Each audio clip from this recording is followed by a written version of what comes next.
If you go on to enjoy the video, please consider hitting that like button and subscribing. It does really help me out a lot. And if you're into Funko Pops, I've just started a brand new channel dedicated to them. The link for that can be found in the description. And beat the random lottery that is FIFA points by buying the coins direct from u7buy.com. Use code TVM at checkout for a 5% discount, or if you're a new customer, get 8% discount. The link is down below. What is going on, guys? TVM here. Welcome back to a brand new video. We're going to look at the moment 92 rated Ballack. He's been available for a little while as an SBC. You could pick up the loan, but the loan is actually still quite expensive. Not in the grand scheme of things, of course, compared to the actual price, which is about 1.3 million coins on average across all platforms. It is actually going to cost you a little bit more on PlayStation and PC, but the average comes out to about 1.3, 1.4.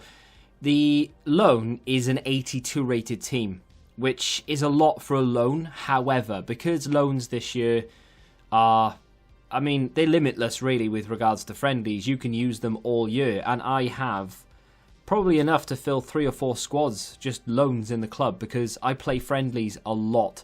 I play friendlies to review players, I do all the objectives, or most of anyway. I don't really play champs or that much of rivals anymore, because I just enjoy friendlies. There's no pressure. People play open football. They don't sit back and do drop back or anything. In Classic Match in particular, obviously if they're going after a certain objective, they might. But it allows me to just use players and use loans for the whole of the game. Zidane, I must have hundreds of games on Zidane, but I don't own him outright, it's just a loan. So with regards to Ballack, I'm going to tell you whether I think the loan is worth it, and then whether I think the actual SBC is worth it. Obviously it does and is going to come down to whether you play the game a lot in terms of friendlies, but such. 4-star, 4-star, which is good. High attacking work rate, medium defensive, in my opinion. A little bit of a letdown that he's not high. 6'2", which can be good, can be bad. I'll explain why in a second. High and average body type. And then we get into the stats. There are 90s all over the place here. It's not as full of 90s as I thought it was going to be before I looked at the stats. When I looked at the face stats, I saw 93 shooting, 90 passing, and then really high dribbling and physical. I kind of thought to myself, well, we're going to get a lot of 90s, and then there'll be low balance, which will bring the dribbling down. That's why the dribbling's only 87, not 90-something. But then when you look at the actual stats, unfortunately, they're not really as high as I thought they would be. So 75 agility, 71 balance, it's to be expected. But 88 reactions, 88 dribbling, 88 composure, I don't believe that for a second. I mean, obviously, I would say I grew up watching Ballack, but I was sort of age already when he was playing. I don't really see why they've not given him 90-something composure and reactions as well, really. His defensive awareness, only 76. His slide tackle is only 79. He's got 95 shot power, 91 finishing, 91 positioning. Really good passing in the 90s, mid-90s, in fact, for passing. I tried to use him as a cam, but also tried to use him as a centre mid. He's playing in a 5-3-2. He is one of the centre mids, but he's been told to get forward. And he does, to be fair. The attacking work rate is going to make him do that. There are no specific instructions. Apart from get forward, there's no instruction on him to, like, come back or stay back or anything. He is get forward. That's how I use my 2 centre mids in a 5-3-2 formation. One of them is told to stay back. The other 2 get forward and do what you can.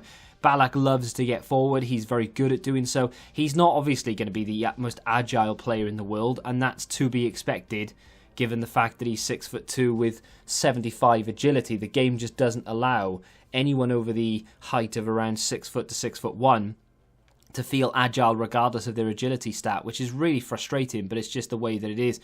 That said, though, it doesn't mean that he's a bad card. Lovely header across, and unfortunately we can't quite make them pay. Iron Robin is not right-footed. Should have maybe swung that to the left and gone for a finesse near post, but he's not the most agile, but he can still shift, he can still move, and his ball control is very good.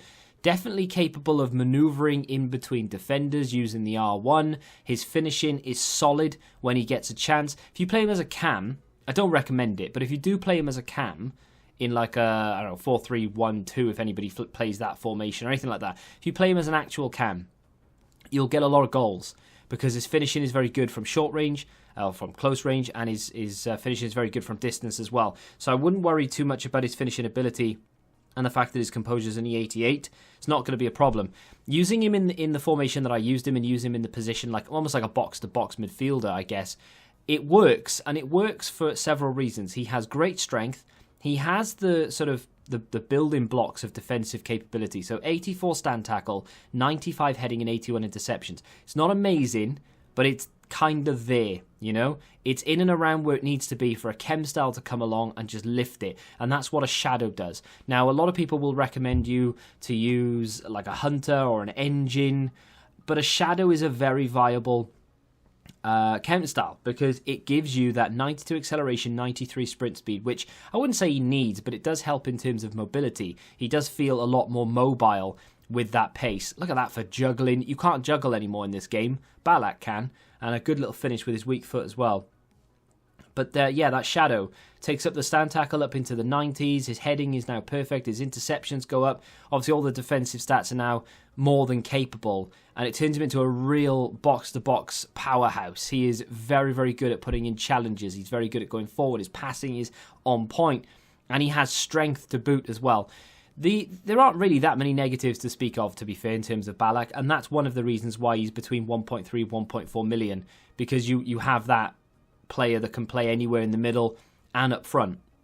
So if we compare him to Laurent Blanc's base card, I don't know how much that card's going for at the moment, but when I packed him, he was worth a lot more, and that's the base. You know, it's an 85 rated cam. This is a 92 rated cam with stats everywhere.